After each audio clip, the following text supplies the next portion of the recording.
नमस्कार प्रिय दोस्तों, श्रीमद् भगवद गीता वह पवित्र ग्रंथ है जो आज के समय में भी हमें जीवन के हर मोड़ पर बहुत काम आती है। तो आज इसके 20 अत्यंत महत्वपूर्ण विचारों को मैं आपको एकदम सरल हिंदी, अंग्रेजी या जो भी आसान भाषा में हो उन शब्दों में समझाऊंगा। इसलिए अगले कुछ मिनट आपको मेरे प्रत्येक शब्द को बड़े ध्यान से सुनना और समझना चाहिए ताकि आपके जीवन में भी कल्याण हो सके। तो चलिए बिना समय गंवाए बढ़ते हैं इस पौराणिक इतिहास के उस सबसे बड़े ज्ञान के खजाने की ओर जो न केवल इस दुनिया के बल्कि इस सृष्टि के सबसे बड़े मोटिवेशनल स्पीकर भगवान श्री कृष्ण जी द्वारा दिया गया है। इसे आसानी से समझकर और अपने जीवन में फॉलो करके कोई भी इंसान वह सब कुछ बन सकता है जो वह चाहता है, चाहे सफलता पाना हो या खुशियां पाना, मन में शांति चाहिए, मैनेजमेंट सीखना हो या अपनी जिंदगी बेहतर बनानी हो। श्रीमद् भगवद गीता से महान कोई और दूसरा कोर्स हो ही नहीं सकता। इसलिए मैं आपको सरल शब्दों में इन 20 विचारों को अच्छी तरह से समझाऊंगा। तो चलिए शुरू करते हैं। पहला उपदेश, आज आप अपनी जिंदगी में जो कुछ भी हैं वह केवल और केवल आपकी सोच की वजह से है। आज कोई भी इंसान अगर किसी लेवल पर है ना, चाहे वह लेवल ऊपर हो या नीचे हो, वह केवल और केवल उस व्यक्ति की सोच की वजह से ही हो पाया है। आपके खुद के सेल्फ बिलीफ यानी आत्मविश्वास की वजह से है। अगर एक भिखारी भी अमीर बनना चाहता है, अगर वह दिल से बनना चाहता है और खुद पर विश्वास रखता है तो वह अमीर बन सकता है, बस अपनी सोच की वजह से। इस दुनिया में किसी दूसरे व्यक्ति की कोई औकात नहीं है कि वह किसी को अमीर बनने से रोक सके।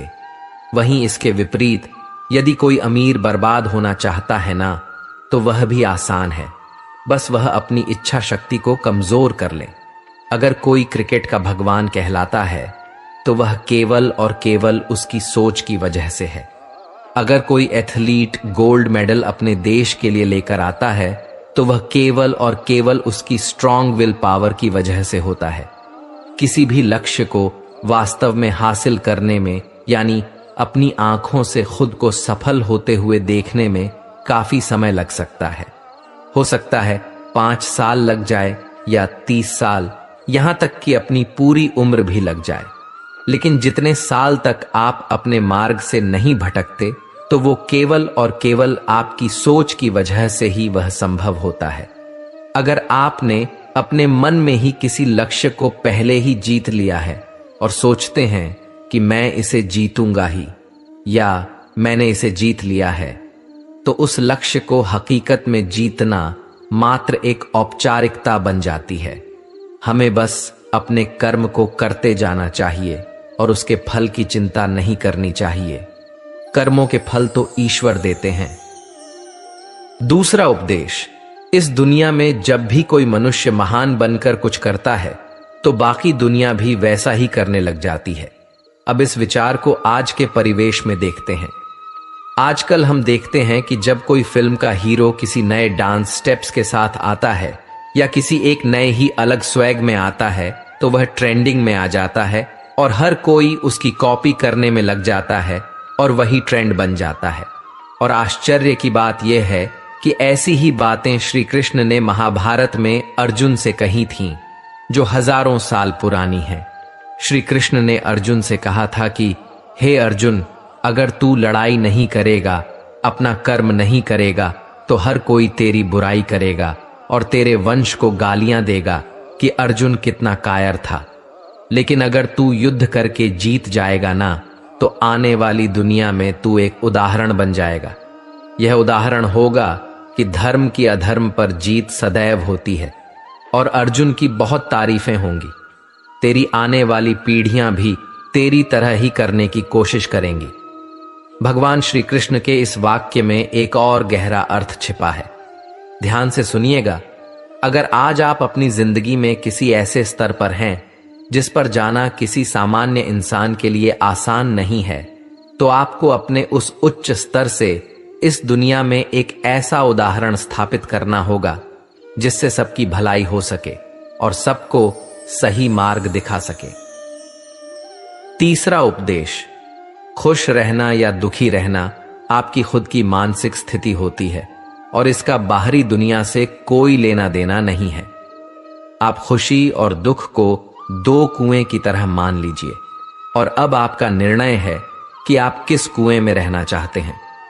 अगर आप खुशी वाले कुएं में होते हैं तो कोई कितना भी आपको वहां से निकालने की कोशिश कर ले, यानी कि आपको दुखी करने की कोशिश कर ले, पर यहां पर निर्भर करता है कि आप उस खुशी वाले कुएं से बाहर निकलना चाहते हैं या नहीं। यही बात दुख वाले कुएं के साथ भी होती है।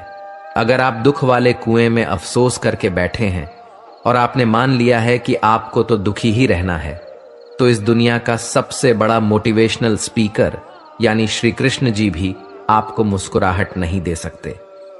खुश रहना या दुखी रहना दोनों आपके चुनाव पर निर्भर करता है। आप जैसा रहना चाहते हैं वह आपकी मर्जी के अनुसार ही होगा। चौथा उपदेश, आपको हमेशा ध्यान में रखना है कि इस संसार में आप अपने आप को बेहतर बनाने के लिए आए हैं, कुछ बेहतर सीखने के लिए आए हैं, और जो ऐसा नहीं कर रहा है वह हर दिन मर रहा है। ईश्वर कहते हैं कि इंसान का नाश दो तरीकों से होता है। एक तो तब जब उसका शरीर बूढ़ा हो जाता है और रगों में खून दौड़ना बंद हो जाता है और दिल काम करना बंद कर देता है और अंततः उसकी मौत हो जाती है। वैसे इस बात को तो हम सभी जानते ही हैं। अब आपके मन में सवाल आता होगा कि दूसरी मौत कब होती है, तो इसे जानिए। इंसान का दूसरा नाश तब हो जाता है जब वह अपने मन से हार जाता है और यह मान लेता है कि मैं तो इस काम को करने लायक नहीं हूं। जब इंसान अपने आप को, अपनी समस्याओं को खुद की काबिलियत से बड़ा मान लेता है और सोचता है कि यह समस्या तो मेरे से बहुत बड़ी है, मैं इसका सामना नहीं कर सकता, और जब इंसान की हिम्मत मरती है तो वह इंसान एक जिंदा लाश की तरह हो जाता है।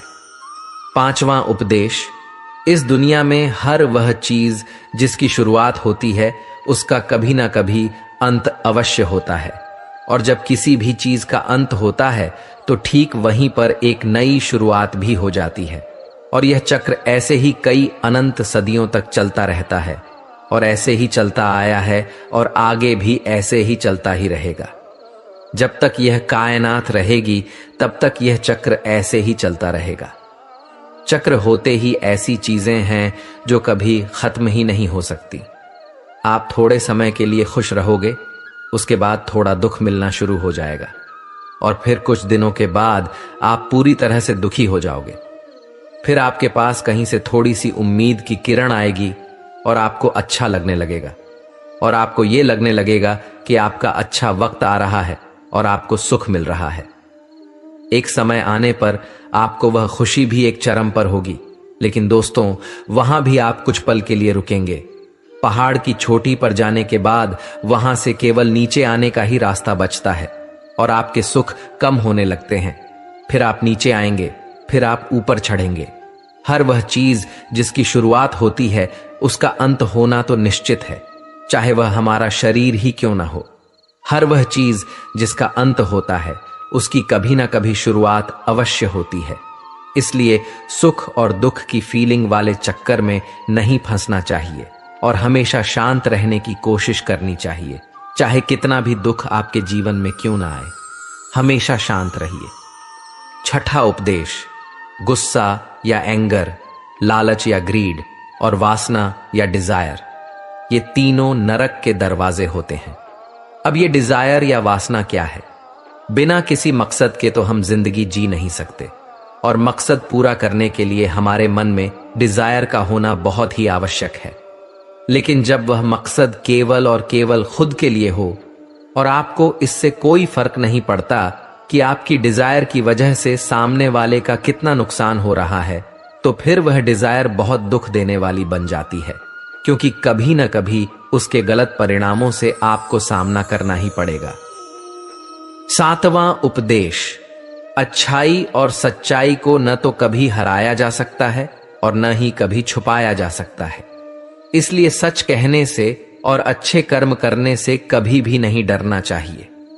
इस विषय में ईश्वर कहते हैं कि सच्चाई और सूरज को ज्यादा देर तक छिपाया नहीं जा सकता। एक वक्त आने पर उनको दुनिया के सामने बाहर आना ही पड़ता है। आप उसे सामने आने से रोक नहीं सकते। उसका आज नहीं तो कल उजागर होना तय है। इसलिए यदि आप आज कोई ऐसा काम कर रहे हो जो सही नहीं है, जिसमें छल या फरेब है, तो आपको उस काम को आज ही छोड़ देना चाहिए, क्योंकि किसी न किसी दिन आपकी सच्चाई इस दुनिया के सामने अवश्य ही उजागर हो जाएगी। आजकल लोग अपनी लाइफ में बहुत सारे झूठ प्रतिदिन अपनी आदतों में बोलते ही रहते हैं। कई बार किसी के आरोप से बचने के लिए झूठ बोल देते हैं, तो कई बार अपना फायदा लेने के लिए झूठ बोलना पड़ता है। श्रीमद् भगवद गीता में भी यह कहा गया है कि अगर आप कोई ऐसा सच बोलते हैं जिससे किसी मासूम के साथ अन्याय हो जाता हो, तो ऐसा सत्य अच्छा नहीं होता। और अगर आप ऐसा असत्य बोलते हैं जिससे किसी का भला हो जाता है और किसी का नुकसान नहीं होता, तो ऐसा असत्य भी बुरा नहीं होता। ध्यान रहे कि हमारे सत्य या असत्य कहने से किसी का बुरा न हो जाए, किसी के साथ अन्याय न हो जाए। इस वास्तविक सत्य और असत्य को समझना बहुत ही बड़ी बात है। इसीलिए अपने बुद्धि का प्रयोग करके सोच समझकर ही निर्णय लें कि आपको क्या बोलना चाहिए और उसके अनुसार आपको क्या अंततः करना चाहिए। इसलिए श्रीमद् भगवद गीता में कहा गया है कि हमारी आत्मा प्रत्येक जन्म में अपने आप को बेहतर बनाती हुई अपनी यात्रा पर आगे बढ़ती रहती है, और हर जन्म में उसके द्वारा निस्वार्थ भाव से किए गए नेक कर्मों के आधार पर जब एक निश्चित सीमा आ जाती है, तो फिर वह आत्मा परमात्मा में समा जाती है और फिर कभी शरीर को धारण नहीं करना पड़ता है। और इसी आत्मा का परमात्मा में समाने को मोक्ष की प्राप्ति कहलाता है। हमारी जो उत्पत्ति हुई है, अगर उस परम पिता से हुई है जिसे हम भगवान, अल्लाह या किसी अन्य नाम से जानते हैं, तो यह सोचिए कि अगर आपको बनाने वाला वह ईश्वर इतना मजबूत है, तो आप कमजोर कैसे हो सकते हैं। आप भी तो उन्हीं का अंश हैं। तो इसलिए कभी भी अपने मन से हार नहीं माननी चाहिए। 8वां विचार, हमारे शरीर से बड़ी हमारी इंद्रियां होती हैं।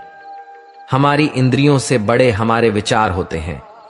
हमारे विचारों से बड़ी हमारी बुद्धिमत्ता होती है, और जो बुद्धिमानों से भी ऊपर होता है उसे ही आत्मा कहते हैं। यह सीख थोड़ी अलग लग सकती है आपको, लेकिन मैं आपको इस तरीके से समझाऊंगा कि यह आपको समझ में आ ही जाएगा और आप अपनी जीवन में इसे इस्तेमाल कर पाएंगे। श्री कृष्ण भगवद गीता में कहते हैं कि हमारा शरीर तो सबसे नीचा है, जो केवल अपने शरीर के बारे में और उसकी इच्छाओं और कामनाओं के बारे में सोचता है। उसका लेवल सबसे नीचा ही रहेगा। उससे ऊपर उठकर कोई इंसान अपने विचारों में अगर जीता है, तो वहां से चांस होते हैं कि वह कुछ ऐसा भी सोचे जिससे उसकी जिंदगी पूरी तरह से बदल जाए और वह कुछ बड़ा काम कर जाए। और जो विचारों से भी ऊपर उठकर इंटेलिजेंस वाले लेवल में आ जाते हैं, वह अपनी इंटेलिजेंस से अपने विचारों, अपनी कामनाओं और अपने शरीर, इन तीनों को अपने कंट्रोल में रख सकते हैं। और जो इस लेवल पर आ जाता है, जैसा कि श्री कृष्ण बोलते हैं कि कर्म तो कर लीजिए, लेकिन यह सोचकर के मत कीजिए कि मैं कर रहा हूं, बल्कि यह सोचिए कि भगवान कर रहे हैं। और अगर आप ऐसा सोचेंगे तो आप बुद्धिमत्ता के लेवल से भी ऊपर वाले लेवल पर चले जाते हैं। 9वां विचार, जीवन में कुछ भी अच्छा या बुरा बिना किसी कारण के नहीं होता। इसे एक कहानी से समझते हैं। एक समय की बात है, एक गांव में एक गरीब औरत रहती थी। जब उसे एक बच्चा हुआ तो वह बिल्कुल स्वस्थ था, लेकिन एक दिन किसी दुर्घटना की वजह से उस बच्चे की एक उंगली कट गई। उसकी मां बहुत दुखी हो गई और कहने लगी, मेरे बच्चे के साथ ही ऐसा होना था। वह हमेशा भगवान को इसके लिए कोसती थी। पता नहीं भगवान को मुझसे क्या दुश्मनी है जो मेरी ही बच्ची की उंगली काट ली। दाम समय बीतता गया। एक दिन उस गांव में एक साधु के वेश में एक मायावी राक्षस आया। वह राक्षस अपनी शक्तियां बढ़ाने के लिए बहुत सारे बच्चों की बलि चढ़ाने के लिए आया था। उसने उस औरत के बच्चे को भी किडनैप कर लिया। लेकिन जैसे ही वह उस बच्चे की बलि चढ़ाने लगा, तो उसे अपने गुरुजी की बात याद आ गई, जिन्होंने उसे शर्त दी थी कि जिस भी बच्चे की तुम बलि चढ़ाओ, उसके सभी अंग बिल्कुल सही होने चाहिए। जब उसे उस बच्चे की कटी हुई उंगली के बारे में पता चला तो उसने उसे जिंदा छोड़ दिया। तब उसकी मां को यह समझ आया कि जो भी होता है अच्छे के लिए ही होता है। यह कहानी हमें यही सिखाती है कि इस दुनिया में जो कुछ भी होता है, चाहे वह अच्छा हो या बुरा, वह कभी भी बिना किसी कारण के नहीं होता और वह अच्छे के लिए ही होता है। अब हम गुस्से से होने वाले नुकसान को समझते हैं। गुस्सा इस बात का सबसे बड़ा सबूत है कि हम कितना कमजोर हो गए हैं। सीधी सी बात है, जो इंसान बहुत ज्यादा गुस्सा करता है वह बहुत ज्यादा कमजोर होता है। वैसे अगर आपने किसी के अच्छे के लिए अपने गुस्से की एक्टिंग कर ली तो कोई दिक्कत नहीं, वह चलेगा। लेकिन यह बहुत बुरी बात है कि हमने इतना गुस्सा कर लिया कि अपनी बीपी हाई कर ली, आंखें लाल हो गईं, पसीना आ गया और हम अपने कंट्रोल से बाहर हो गए। हमने अपना आपा ही खो दिया। अब लालच के बुरे परिणामों को जानते हैं। सोने के अंडे देने वाली मुर्गी की कहानी तो आपने सुनी ही होगी। इस कहानी में एक मुर्गी सोने का अंडा देती थी, लेकिन एक दिन उसके मालिक को लालच आ गया और उसने सोचा कि अगर मुर्गी रोज अंडा दे रही है तो उसके पेट में न जाने कितने अंडे होंगे। उसने सोचा, मैं रोज रोज एक अंडा नहीं चाहता, मुझे बहुत सारे अंडे चाहिए। मैं आज ही इस मुर्गी का पेट काटकर सारे अंडे निकाल लूंगा। और अंत में क्या हुआ, मुर्गी मर गई और उसे अगले दिन से कुछ भी नहीं मिला। जितना वह रोज पा रहा था वह भी उसके लालच के कारण उसके हाथ से चला गया। इसलिए याद रखें, गुस्सा यानी एंगर, डिजायर यानी वासना और लालच यानी ग्रीड, ये तीनों नरक के दरवाजे हैं। ध्यान रखें, और ये मरने के बाद वाले नरक नहीं है, बल्कि जीते जी नरक के समान जिंदगी जीने के समान है। यह जीते जी नरक के समान जिंदगी जीना, जब मनुष्य मरकर नरक जाता है तो उससे भी काफी बुरा होता है। 10वां उपदेश। इस संसार में सबसे ज्यादा हिम्मत वाले और सबसे ज्यादा ताकत वाले वे लोग होते हैं जो माफ करना जानते हैं। आप एक बार सोचकर देखिए, भगवान को कौन सी चीज भगवान बनाती है। श्रीमद् भगवद गीता में श्री कृष्ण ने कहा था कि चाहे कोई कितना भी पापी इंसान हो, अगर वह भी अपने बुरे कर्म छोड़कर अच्छे कर्म करना शुरू कर देता है ना, तो उसे भी ईश्वर अपना ही लेते हैं। यानी कि भगवान इस पूरी सृष्टि के मालिक होकर भी इतने नेक दिल हैं, इतने पवित्र दिल हैं कि उनके दिल में सभी के लिए जगह है। उनके लिए सब एक समान है। महान व्यक्तित्व की निशानी माफ करना होता है, क्योंकि जो माफ नहीं कर सकता है वह किसी न किसी रूप में या किसी न किसी नजरिए में सामने वाले से बड़ा हो। चाहे वह उम्र में बड़ा हो, या चाहे वो अच्छे कर्म करके बड़ा बना हो, या चाहे बहुत सारे पैसे कमाकर बड़ा बना हो। किसी की गलती पर नाराज होना या उस पर गुस्सा करना तो बहुत आसान होता है, कोई भी कर सकता है। लेकिन हिम्मत वाले लोग ही गलती करने वाले को माफ करके उसे सुधारने का एक और मौका दे सकते हैं। 11वां उपदेश। मनुष्य जन्म के समय नंगा होता है और मरने के बाद भी उसे इसी रूप में जलाया जाता है। उसके साथ कुछ भी नहीं जाता, वह कुछ भी लेकर जा ही नहीं सकता। जिंदगी में जो कुछ भी आपको यहां आने के बाद मिलता है वह यहां आने से पहले किसी और का था, और जब आप यहां से चले जाएंगे तो वह सब किसी और का हो जाएगा। जो पैसा आज आपके पास है, जो नाम आपके पास है, जिस पोजीशन पर आप हैं, उस पोजीशन पर आपसे पहले कोई और था। आज भले ही आप वहां हैं, लेकिन कल को कोई और वह जगह आपसे छीन लेगा। और यही सृष्टि का नियम है, और यह भगवद गीता की सबसे बड़ी सीख है जो आज हर एक पृथ्वीवासी को समझनी चाहिए। तो अगर बदलाव इस दुनिया का नियम है, तो फिर ऐसी कौन सी चीज है जो हमेशा के लिए रहती है? आखिर कोई तो चीज होगी जो आपके जाने के बाद भी इस दुनिया में रहेंगी ही। वह चीज है इंसानियत। इसलिए सबसे पहले आप एक अच्छा इंसान बने। हर एक मनुष्य उस परमात्मा का ही तो अंश है, और हमारे सीधे कनेक्शन उस परमात्मा से ही तो जुड़े हुए हैं। हमारी आत्मा कभी गलत नहीं हो सकती, पर हम शरीर के सुखों के लिए गलत कामों में लग जाते हैं और उनका नतीजा भी गलत ही होता है। खैर छोड़िए, आज हमारे पास जो कुछ भी है, चाहे वह प्यार हो, कोई रिश्ता हो, पैसा हो या नाम हो, वह हमसे एक न एक दिन जरूर छिन जाएगा, दूर चला जाएगा। और यही सृष्टि का नियम है कि जो कल किसी और का था वह आज आपका है, लेकिन आज जो आपका है ना, वह आने वाले कल में किसी और का हो जाएगा। 12वां उपदेश, लाइफ न तो पास्ट में है और न ही फ्यूचर में। अगर लाइफ है तो वह केवल वर्तमान में ही है। हम पास्ट को याद तो कर सकते हैं और उसमें किए गए कर्मों के फल को हमें भुगतना तो पड़ता ही है। यहां तक कि आज की डेट में हम जो भी काम कर रहे हैं उसके परिणाम हमें भविष्य में अवश्य ही मिलेंगे। इसलिए हमारा उद्देश्य होना चाहिए कि हम आज अपने वर्तमान में अपने कर्म करने में मन लगाएं, क्योंकि जो भी काम आज हम करते हैं वह एक बीज की तरह ही होता है, और यह कर्म रूपी बीज जो है वो भविष्य में पनपेगा ही। और यह निर्भर करता है कि वह बीज कैसा है, और उस कर्म रूपी बीज के अनुसार ही कभी कभी जल्द ही, कभी कभी थोड़ा लेट से उसका पेड़ बड्ढा होता है, लेकिन उस कर्म बीज से पेड़ अवश्य बनता है। इसलिए सदैव हमें अच्छे कर्म करने चाहिए। 13वां उपदेश, दूसरों की गुलामी करके खुश रहने की बजाय स्वयं को आजाद रखकर खुद के दुखों का सामना करना चाहिए, चाहे आपकी जिंदगी में कितने ही दुख क्यों न हो। भगवत गीता में गुलामी को मौत से भी बदतर या बुरा बताया गया है। इंसान किस किस का गुलाम नहीं है, वह अपने विचारों का, अपने दिमाग का गुलाम है। और यहां तक कि आज हम अपने मोबाइल फोन के भी गुलाम हो गए हैं, किसी के यहां गुलाम बनकर काम कर रहे हैं।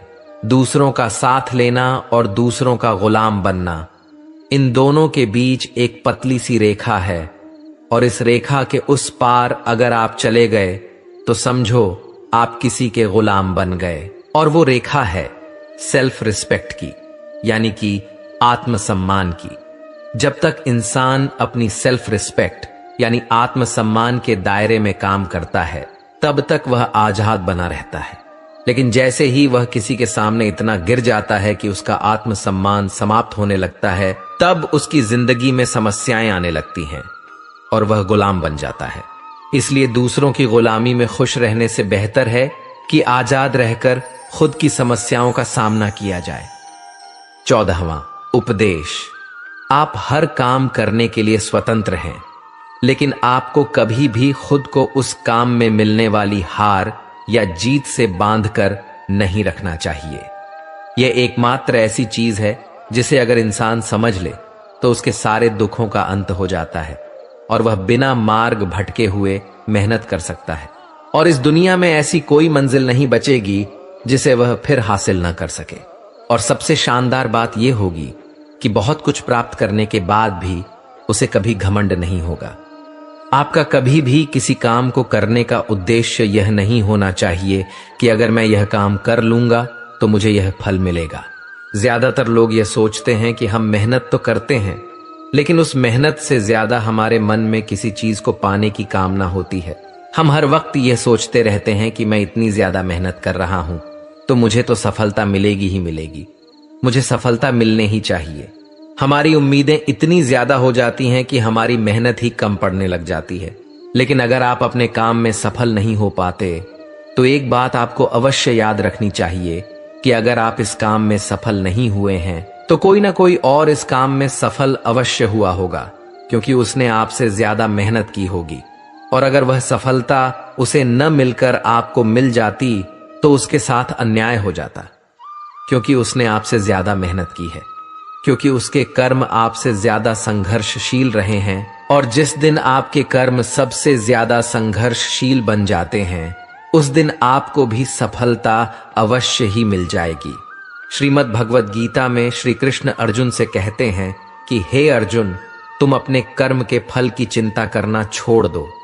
तुम चाहे यह लड़ाई जीतो या हारो, अंत में तुम्हें मेरे पास ही आना है। इसलिए इस युद्ध के परिणाम के बारे में मत सोचो। यह समझकर लड़ाई करो कि यह लड़ाई तुम नहीं बल्कि मैं स्वयं श्री कृष्ण लड़ रहा हूं, और फिर इस युद्ध का परिणाम जो भी होगा वह मैं यानी स्वयं श्री कृष्ण दूंगा। महाभारत के युद्ध में अर्जुन को केवल लड़ाई लड़नी थी, इसलिए वह लड़ा और परिणाम देना श्री कृष्ण का काम था और उन्होंने वही किया। श्री कृष्ण ने अर्जुन से कहा कि तू तो केवल एक जरिया है, उस काम को करने का माध्यम है। तू तो केवल एक छोटी सी वजह है उस कर्म के पूरा होने की, पर वास्तव में उस काम को तो मैं श्री कृष्ण ही कर रहा हूं। दोस्तों, आप केवल अपनी मेहनत करने पर ध्यान दीजिए। कोई आपको चाहे कितना भी कहे कि तुम अपने जीवन में कुछ नहीं कर सकते, तुम सफल नहीं हो सकते, तो आपको उसकी बातों पर ध्यान नहीं देना है। अगर आप उसकी बातों पर ध्यान देंगे तो नुकसान आपका ही होगा। इसलिए उसकी बातों को अनसुना करके केवल और केवल अपने कर्म करते रहना है। 15वां विचार, आप किसी भी स्थिति में बिना कर्म किए और बिना उसका फल पाए नहीं रह सकते। ऐसा हो ही नहीं सकता कि इंसान का शरीर 1 सेकंड के लिए भी बिना कर्म किए रह सके। ऐसा हो ही नहीं सकता कि सृष्टि का कोई भी कण 1 सेकंड के लिए भी बिना किसी कर्म के रह सके। कर्म करना हमारे जीवन का हिस्सा है। अगर हम सोचते भी हैं ना, तो भी हमारा दिमाग नहीं सोता। हम सांस लेते हैं, सपने देखते हैं। हमारे शरीर के हर अंग में करोड़ों की संख्या में सूक्ष्म कण हमारे काम करने में लगातार लगे रहते हैं। अपने कर्म करने से हम कभी भाग नहीं सकते, और यह ईश्वर का भी कहना है कि हमें कभी भी अपने कर्म में बंद करके नहीं रहना चाहिए। समझ नहीं आया? देखिए, हम ना तो किसी भी पल कोई काम किए बिना रह सकते और ना ही हमें कर्मों से भागना चाहिए। आसान शब्दों में यह है कि हमें जो भी करना है यह मानकर करें कि करने वाला मैं नहीं, बल्कि इसे करने वाला तो ऊपर वाला ईश्वर है। मैं तो सिर्फ इस कर्म को पूरा करने का एक माध्यम मात्र हूं, कठपुतली की तरह। इसे करने के लिए यह काम मैं नहीं कर रहा हूं, बल्कि यह काम मेरे द्वारा स्वतः हो रहा है, यानी मेरे द्वारा कराया जा रहा है। और जब हम इस तरह से सोचने लगेंगे तो हमें कभी कोई भी दुख नहीं होगा, हमें कभी अफसोस ही नहीं होगा और कभी घमंड भी नहीं होगा। 16वां विचार, यदि आप जिंदगी में मन से कुछ पाना चाहते हैं तो इसके लिए आपको संघर्ष तो करना ही पड़ेगा। अगर आप संघर्ष नहीं करना चाहते हैं तो आपको इस बात का दुख बिल्कुल भी नहीं होना चाहिए कि आपको तो वह सब प्राप्त नहीं हो सका जो आप हासिल करना चाहते थे। आपको अपने साथ हुए परिणामों को स्वीकारना ही होगा। वहीं दूसरी ओर, अगर आपको अपने कर्मों का अच्छा परिणाम चाहिए या आपके लिए अपनी जिंदगी में कुछ हासिल करना बहुत आवश्यक है, तो फिर आपको यह नहीं देखना है कि मेहनत करने का सही समय कौन सा है। आपको भूख, प्यास, नींद, गर्मी या सर्दी का ध्यान नहीं रखना चाहिए। अगर आप जिंदगी में कुछ पाना चाहते हैं या किसी लक्ष्य को दिल से पाना चाहते हैं तो इसके लिए आपको संघर्ष तो करना ही पड़ेगा। अगर आपके अंदर संघर्ष करने की इच्छा नहीं है तो फिर आपको जितना भी मिले, कम या ज्यादा, उसका सामना करने के लिए तैयार रहना होगा। आपको इस बात का साहस होना चाहिए कि जो भी दुख या परेशानी आए उसे सहन कर सकें, क्योंकि यह तो आपकी जिंदगी है। आपकी मेहनत ही आपके सपनों को पूरा करने की कुंजी है। यदि आपने मेहनत नहीं की, संघर्ष नहीं किया, तो परिणाम स्वरूप आपकी स्थिति वही रहेगी जैसी तब थी जब आपने सपना देखना शुरू किया था। आपको अपने सपनों के लिए हर हाल में संघर्ष करना ही होगा। 17वां उपदेश, दोस्तों, आपकी जिंदगी केवल तब बदल सकती है जब आप अपने सोचने का तरीका ही बदल लेते हैं। जब आप एक अलग तरीके से सोचते हैं, उन सब चीजों को ध्यान में रखते हैं जो आज आपके पास में है। केवल आपका खुद को अलग देखने और अलग सोचने का तरीका ही आपको इस दुनिया में सबसे अलग बना सकता है। हम सब अपनी लाइफ में बहुत कुछ करना चाहते हैं। हम सब सपने देखते हैं कि मेरे पास करोड़ों रुपए हों। हम सब चाहते हैं कि काश मेरे पास एक शानदार बड़ी सी कार हो, काश मेरे पास बहुत ही प्रॉफिट देने वाला बिजनेस होता। ऐसा सोचना बहुत अच्छी बात है। सोचिए, हर किसी को हक है। सोचते हैं, अगर आप एक अच्छी कल्पना कर सकते हैं तो यह इस बात का बहुत बड़ा सबूत है कि आप जिंदा हैं और अपनी जिंदगी जी रहे हैं। आपको अपने बड़े बड़े सपनों के साथ अपना सोचने का तरीका भी बदलना पड़ेगा। अगर आपको वे सभी चीजें हासिल करनी हैं जो आज तक आप हासिल ही नहीं कर पाए हैं, तो आपको कुछ ऐसा करना पड़ेगा जो आज तक आपने नहीं किया है। अगर आप वही सोचते रहेंगे और वही करते रहेंगे जैसा आप आज तक करते आए हैं, तो आपको इस बार भी वही मिलेगा जो आपको आज तक मिलता आया है। कुछ अलग पाने के लिए कुछ अलग करना पड़ता है। आपका अपनी परिस्थितियों को देखने का अलग नजरिया और अपने काम करने का एक अलग विशेष तरीका ही आपको एक विशेष और महान इंसान बना सकता है। 18वां उपदेश। चाहे कोई भी काम हो, वह अच्छा हो या बुरा, केवल और केवल एक ही कारण से होता है कि उस काम को करने के पीछे आपका इरादा क्या है। आप उस काम को क्यों करना चाहते हैं? विचार करें कि कहीं आप उस काम को केवल अपने स्वार्थ को पूरा करने के लिए तो नहीं कर रहे हैं, या फिर आप उसे किसी और का भला करने के लिए कर रहे हैं। काम भले ही एक हो, लेकिन उसका परिणाम इस बात पर निर्भर करता है कि आपका उद्देश्य सही है या गलत। महाभारत के युद्ध में लड़ाई तो पांडव भी लड़ रहे थे और उसी लड़ाई को कौरव भी कर रहे थे, पर दोनों के उद्देश्य बिल्कुल अलग अलग थे। एक तरफ पांडव धर्म के लिए युद्ध कर रहे थे, वहीं कौरव अधर्म के लिए लड़ रहे थे। दोनों एक ही मैदान में थे और दोनों ही अपनी संपूर्ण शक्ति और कौशल से एक दूसरे से लड़ रहे थे। काम एक होने के बावजूद भी, मेहनत एक होने के बावजूद भी कौरवों को हार मिली और पांडवों को जीत। इस हार और जीत का कारण केवल एक ही था, इरादा। एक का इरादा सत्य के लिए लड़ना था, जबकि दूसरे का इरादा गलत के लिए। 19वां उपदेश। क्या हम अपने मन को गुलाम बना सकते हैं? हमें लगता है कि मन को गुलाम बनाना काफी मुश्किल होता होगा, लेकिन भगवान श्री कृष्ण कहते हैं कि इस दुनिया में ऐसा कुछ भी असंभव नहीं है और हम अपने दिमाग को, अपने विचारों को और अपने आप को खुद के वश में कर सकते हैं, बशर्ते अगर हम ऐसा करना चाहें तो। अगर हम इसका अभ्यास करते रहें तो हम अपने मन को काबू कर सकते हैं।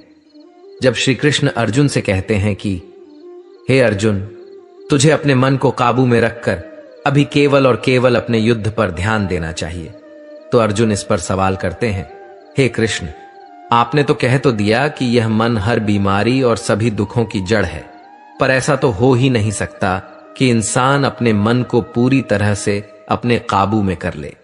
तो फिर ऐसा कौन सा तरीका है जिससे मैं अपने मन को काबू में कर सकूं? तो भगवान श्री कृष्ण जवाब में कहते हैं कि दुनिया में ऐसा कोई काम नहीं है जिसे इंसान नहीं कर सकता। असंभव कुछ भी नहीं होता। प्रयास से हर काम को सफल बनाया जा सकता है। अगर कोई किसी पहाड़ पर विजय प्राप्त करना चाहता है और अगर वह ऐसा एक बार में नहीं कर पाता, तो उसे अपनी कोशिश जारी रखनी चाहिए, रोकनी नहीं चाहिए। अगर आप किसी काम में असफल हो रहे हैं और अगर आपको उसमें सफलता प्राप्त करनी है, तो आपको अपने असफल होने की दर को बढ़ानी चाहिए। एक महान इंसान ने कहा है कि आपको केवल इस बात से मतलब रखना चाहिए कि अगर मुझे पहाड़ पर चढ़ना है ना, तो मुझे बस चढ़ना है। आपको इस बात से मतलब नहीं रखना है कि आपको 10 बार प्रैक्टिस करनी पड़ेगी या 100 बार या 1000 बार आपको चांस लेना पड़ेगा। अगर आपको चढ़ना है तो मतलब चढ़ना है। और जब आप प्रैक्टिस करेंगे तो ये मन के विचारों वाले पहाड़ है ना, उसको भी आप काबू कर ही लेंगे। श्री कृष्ण कहते हैं कि अभ्यास से सब संभव है, चाहे वह कोई काम करना हो या मन को काबू में रखना हो। 20वां उपदेश। इस दुनिया में सबसे शांत इंसान केवल वह है जिसकी बुद्धि और आत्मा दोनों की सोच एक समान हो जाती है। जिसके दिमाग और दिल दोनों एक ही पक्ष में हो, वह इंसान हमेशा खुश रह सकता है। लेकिन हां, वह इंसान कभी खुश नहीं रह सकता जिसके विचारों में बहुत सारी कामनाएं होती हैं, और जब ये कामनाएं किसी कारणवश पूरी नहीं होती, तो उस व्यक्ति के मन में क्रोध पैदा हो जाता है कि मेरा ये काम तो नहीं हो पा रहा। अगर आप अपने मन को स्वयं के नियंत्रण में रख लें, तो आप वह सब कर सकते हैं जो आप करना चाहते हैं और जो वास्तव में सही है और आपको मन की संतुष्टि देता है। ऐसे में आप सदैव अपने मन को खुश रख पाएंगे।